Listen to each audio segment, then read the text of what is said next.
IMF کی report کے مطابق اور نیب کی رپورٹ کے مطابق یہ ہے معاملہ اس حد تک چل رہے ہیں. لیکن اب سوال یہ پیدا ہوتا ہے جی کہ کیا وجہ ہے کہ ہمارے قومی ادارے جو ہیں وہ کام نہیں کر رہے، اور قومی ادارے جو پاکستان کے جو اثاثہ جات ہیں وہ سارے کے سارے بیٹھ رہے ہیں. وہ اسٹیل مل ہو، وہ PIA ہو، وہ پاکستان پوسٹ ہو، وہ ریلوے ہو، وہ لائف انشورنس ہو، اسٹیٹ لائف انشورنس ہو، وہ پاکستان پیٹرولیم ہو، وہ سوئی گیس ہو، یہ سارے کے سارے آئل اینڈ گیس، یہ سارے کے سیکٹر بیٹھ رہے ہیں. تو پھر یہ ہو کیا رہا ہے؟ تو پھر ترقی کون کر رہا ہے؟ یہ میرے سامنے کچھ اعداد و شمار پڑھیں کہ فوجی فاؤنڈیشن 6 ارب ڈالرز کے ساتھ ملک کا سب سے بڑا کاروباری گروپ ہے، اور سب سے زیادہ پیسے ان کے پاس ہیں، اور 30 سے زیادہ جو ہیں وہ صنعتی یونٹس ان کے کام کر رہے ہیں. اور اس میں اس میں کوئی شک نہیں ہے کہ فوجی فاؤنڈیشن کے نیچے جتنے بھی کام کر رہے ہیں، وہ خواہ بینک ہے، خواہ وہ سیمنٹ ہے، خواہ وہ کھاد ہے، فرٹیلائزر ہے، جتنے بھی کام کر رہے ہیں بڑے زبردست ہیں اور منافع پہ جا رہے ہیں اور دن دگنی رات چگنی ترقی کر رہے ہیں. بہت اچھی بات ہے. تو پھر کیا وجہ ہے کہ ہمارے جو فوجی بھائی ہیں، GHQ ہے، وہ باقی ادارے، کیونکہ حکومت تو انہی کی ہے، پچھلے 3.25 سال سے انہی کی حکومت ہے، اور باقی تو یہ سارا ہائیبرڈ سسٹم ہے. اس سے پہلے پرویز مشرف صاحب رہے، تقریباً 9-10 سال رہے، اور وہ بھی انہی کی حکومت تھی. اس ضیاء الحق صاحب رہے 11 سال، پھر ایوب خان صاحب رہے 11 سال، پھر یحییٰ خان رہا 3 سال. تو یہ انہی کی حکومت چل رہی ہے، ڈائریکٹ اور انڈائریکٹ. تو پھر کیا وجہ ہے کہ فوجی فاؤنڈیشن جو ہے وہ 6 ارب ڈالر کے ساتھ سب سے مستحکم ادارہ، اور اس کے نیچے جتنے بھی صنعتی یونٹس ہیں وہ سب کے سب اچھے جا رہے ہیں؟ تو پھر یہی ایکسپرٹیز جو ہیں وہ باقی اداروں میں کیوں نہیں جاتی؟ کیونکہ سربراہان بھی آپ کے رہے ہیں. PIA جو ہے اس کی سربراہی بھی آپ کے پاس رہی ہے، اسٹیل ملز کی سربراہی اکثر و بیشتر آپ کے پاس رہی ہے، اور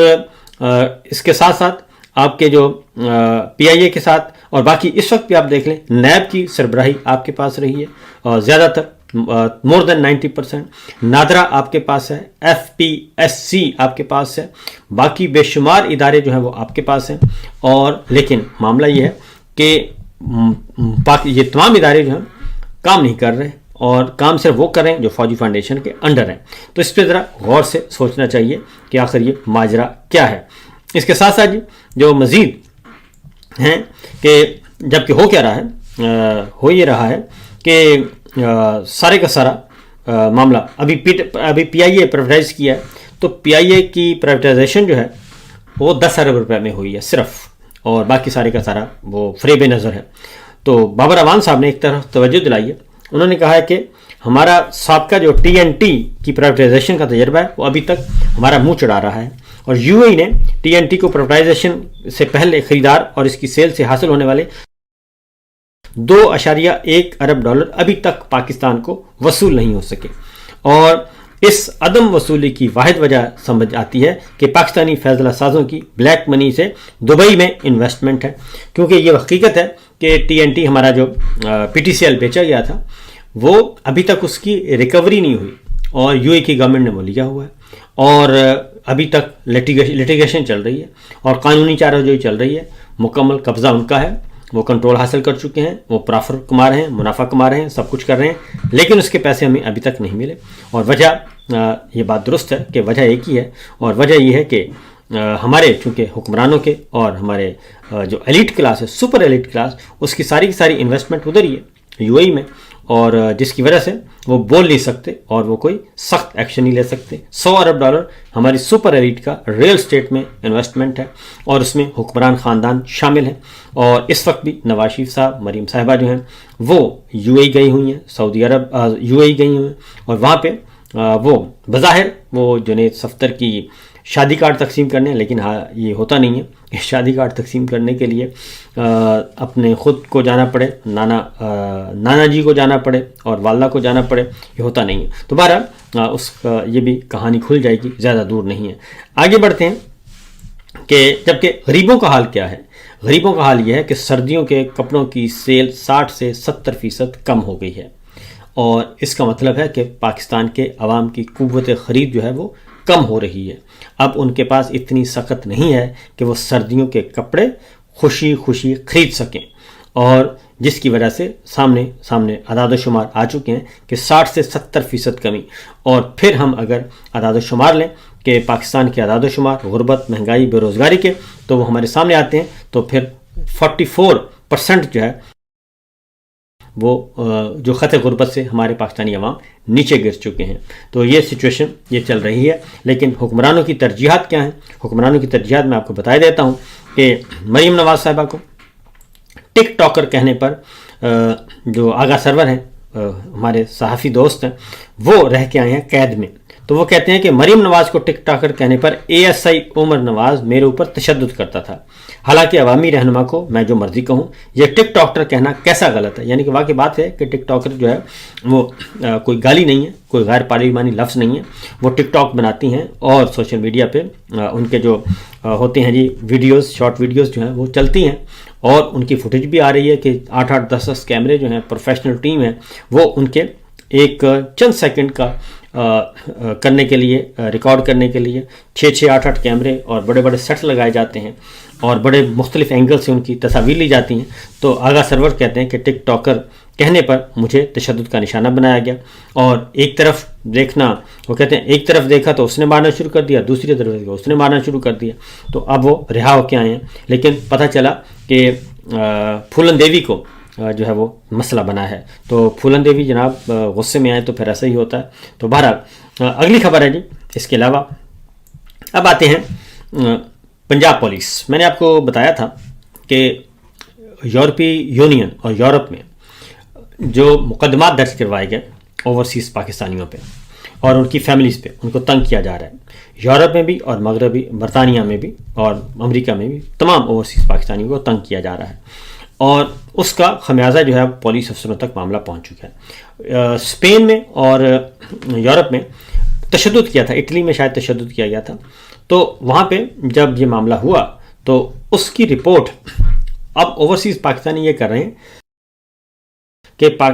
جو یورپ میں اور مغربی ملکوں میں جو اپنی جو زیادتی ہوتی ہے اس کو رپورٹ کر دیتے ہیں، اور ان پولیس افسروں کا بھی بتا دیتے ہیں کہ یہ پولیس افسر ہیں جو ہمارے ساتھ ہمارے عزیز و اقارب پہ ظلم کر رہے ہیں، اور یہ پولیس افسر ہیں جو ہمارے عزیز و اقارب سے پاکستان میں پیسے لے رہے ہیں۔ تو اس کا پھر اثر ہو رہا ہے کہ رضی طاہر صاحب نے ایک خبر شیئر کی ہے۔ انہوں نے کہا کہ سب سے بڑی خبر یہ ہے کہ پنجاب پولیس کے 2 اعلیٰ افسران، جن میں ایک DIG اور ایک SP شامل ہیں، ان کو فرانس نے ویزا نہیں دیا، اور انہوں نے درخواست جمع کروائی تھی، ویزے پہ جانا تھا، سپورٹنگ لیٹر بھی IG صاحب کا لگا ہوا تھا، لیکن ان کو فرانس نے ویزا نہیں دیا، اور نہ صرف ویزا نہیں دیا بلکہ انہوں نے باقاعدہ لکھا ہے، اور جواب میں انہوں نے اشارہ دیا کہ یورپی یونین اور فرانس کی پالیسی ہے کہ انہیں ویزا نہیں دیا جا سکتا جن کا تعلق ایسے ادارے سے ہے جس پر انسانی حقوق کی پامالیوں کے سنگین الزامات ہوں یا جن کے خلاف قابل اعتماد رپورٹس موجود ہوں۔ اب یہ چیز جو ہے اس سے آپ اندازہ کر سکتے ہیں کہ میں نے بہت پہلے اس بارے میں خبردار کر دیا تھا کہ یہ جو پولیس افسران ہیں یا جو بیوروکریسی ہے، جو یہ سارے کا سارا اعلی کار بنی ہوئی ہے اور فسطائیت مسلط کی ہوئی ہے، اب ان کا نمبر لگ چکا ہے۔ تو مجھے 100% یقین ہے کہ ان کا نام جو ہے، ان دونوں افسروں کا نام اوورسیز پاکستانیوں نے رپورٹ کیا ہوگا اور وہ فائل پہ لگ گیا ہوگا۔ یہ ایک رکوانے تھے محسن نقوی صاحب، اور سارے یہ تو پاکستانیوں کے ویزے رکوا رہے تھے اور ایمبیسیز کو، سفارت خانوں کو خط لکھ رہے تھے کہ آپ پاکستانیوں کو ویزا نہ دیں، ان کو ڈسکریج کریں کیونکہ یہ وہاں جا کے غائب ہو جائیں گے۔ جو کوئی ایسا بھی ناہنجار ہے جو کہ اپنے شہریوں کو جو ورک ویزے پہ باہر جانا چاہ رہے ہیں اور باہر جا کے آپ کو زر مبادلہ بھیجتے ہیں اور غربت کا خاتمہ کرتے ہیں اور اپنے پیاروں کو پالتے ہیں، تو ان کے ویزے بھی انہوں نے رکوائے، اور نقوی صاحب تو پچھلے دنوں ایئرپورٹس بھی پہنچ جاتے تھے اور وہاں سے آف لوڈ کرواتے تھے مسافروں کو، اور 58,000 پیسنجرز کو آف لوڈ کروایا گیا، اسی FIA نے، اسی پولیس نے، اسی محکمہ داخلہ نے۔ اب وہ خود ان کا خمیازہ بھگتنا پڑ رہا ہے، اور آنے والے دنوں میں ایسے واقعات اور بڑھیں گے، کیونکہ ہوتا یہ ہے کہ ہمارے جو سول ملٹری بیوروکریسی ہے، ملازمین ہیں، وہ کیا کرتے ہیں، وہ اپنے ایک بچے کو، اپنے ایک عزیز کو، اپنے بھائی کو، بہن کو، بیٹی کو، بیٹے کو یا وائف کو وہ باہر بھیجتے ہیں، اور باہر بھیج کے اس کو ایجوکیشن کا معاملہ ہو یا کوئی بھی، اس کو پھر وہاں کی نیشنلٹی لے دیتے ہیں، اور جب نیشنلٹی مل جاتی ہے تو اپنا وہاں سے جو کچھ کما رہے ہوتے ہیں جو برائب کی صورت میں، وہ آہستہ آہستہ شفٹ کرتے رہتے ہیں، اور وہاں سے وصول کیا اور لینڈ کرواتے ہیں جہاں بھی ان کا عزیز موجود ہے. تو ادھر سے وہ ریٹائر ہوتے ہیں، ادھر سے باہر یورپ میں، برطانیہ، امریکہ، جارجیا، جہاں بھی، تو ان کی ایک پوری امپائر کھڑی ہو چکی ہوتی ہے، ساری انویسٹمنٹ ان کی وہاں پہ محفوظ ہوتی ہے، اور پھر ریٹائرمنٹ کے بعد پھر آ جاتے ہیں اور وہاں قیام و طعام کرتے ہیں. اور ایک بات آپ کو بتا دوں کہ یہ اگر آپ پورا اعداد و شمار اکٹھے کریں، یہ خاص طور پہ ہم اپنی فیلڈ مارشل سے کہتے ہیں کہ ذرا ڈیٹا نکلوا لیں کہ کتنے پولیس افسر ہیں، کتنے بیوروکریٹس ہیں جو ریگولرلی ہر 3 مہینے کے بعد، ہر 6 مہینے کے بعد باقاعدہ وزٹ کرتے ہیں، وزٹ ویزے پہ جاتے ہیں، اور وہ کس مقصد کے لیے جاتے ہیں تو ان کو سمجھ آ جائے گی. تو بہرحال جی اگلی خبر پہ جاتے ہیں کہ اس ساری صورتحال میں ہو کیا رہا ہے. ہو یہ رہا ہے کہ عمران خان صاحب کے بارے میں کہا جاتا ہے جی کہ انہوں نے کوئی کام نہیں کیا، وہ نکمے تھے، اور اس کا ایک یہ گروہ سے کسی نے کیا جی کہ بتائیں کہ قسمت خان نے کہا، گروہ سے پوچھا کہ بتائیں عمران خان کے پروجیکٹس کیا ہیں، کوئی 20 پروجیکٹ بتائیں. تو عمران خان کے دور کے 20 بڑے پروجیکٹس میں گروہ جو ہے وہ بتاتا ہے کہ احساس پروگرام، غربت مٹاؤ پروگرام، اور 10 بلین ٹری سونامی، نیا پاکستان ہاؤسنگ اسکیم، صحت کارڈ، کامیاب جوان پروگرام، ڈیمز، بھاشا ڈیم، محمد ڈیم، کرتارپور راہداری، کلین گرین پاکستان، روشن ڈیجیٹل اکاؤنٹ، راست پیمنٹ سسٹم، احساس کفالت، پناہ گاہ، لنگر خانہ، کسان کارڈ، احساس اسکالرشپ، پلانٹ فار پاکستان، اور protected areas initiative, Covid smart lockdown, اثاثہ ریکوری یونٹ، اور اس کے ساتھ ساتھ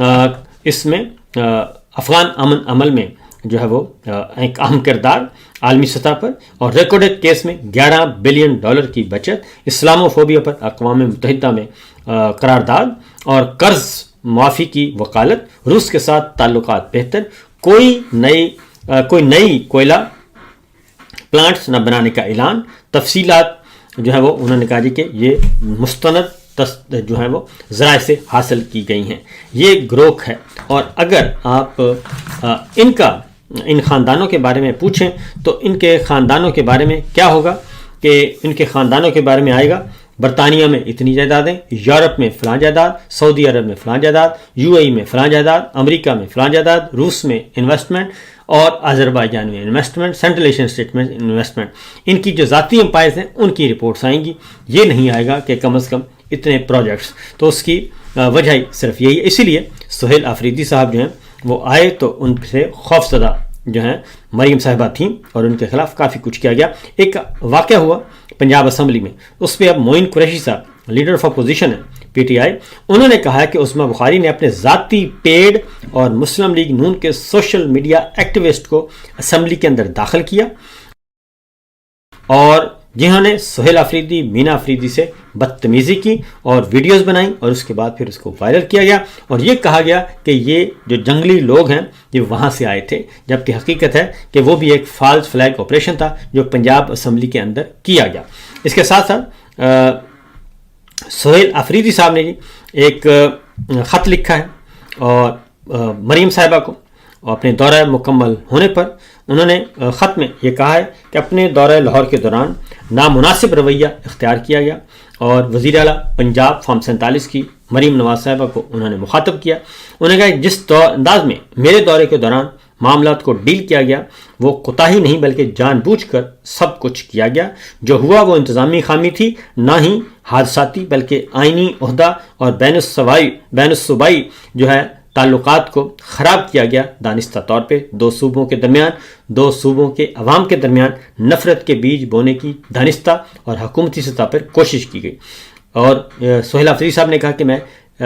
40 ملین لوگوں کے نمائندے کی حیثیت سے لاہور کا میں نے دورہ کیا. جو کچھ میرے ساتھ ہوا وہ کسی طور بھی ایک عوامی نمائندے کے شایان شان نہیں تھا. مارکیٹیں اور عوامی مقامات کی بندش کرتے ہوئے لاہور کے باسیوں کو تلخیص دی گئی، موٹر وے بند کیا گیا، ریسٹ ایریاز بند کیے گئے، اور میرے دورے کے خلاف سوشل میڈیا پر مہم چلائی گئی، اور منشیات سمگلنگ تک جوڑا گیا. یہ سب پنجاب حکومت کی زیر نگرانی ہوا، اور ایسے رویے اور انداز سے میری شخصیت کو تباہ کرنے کی کوشش کی گئی جسے کسی طور بھی نظر انداز نہیں کیا جا سکتا. اور انتظامی طور پر ایسے حربے استعمال کیے گئے جن کا مقصد تضحیک کرنا تھا، مذاق اڑانا تھا۔ ایسے طور طریقوں کے ذریعے ریاست کے یونٹس کے درمیان بین الصوبائی ہم آہنگی کو ختم کرنے کی کوشش کی گئی، اور انہوں نے کہا کہ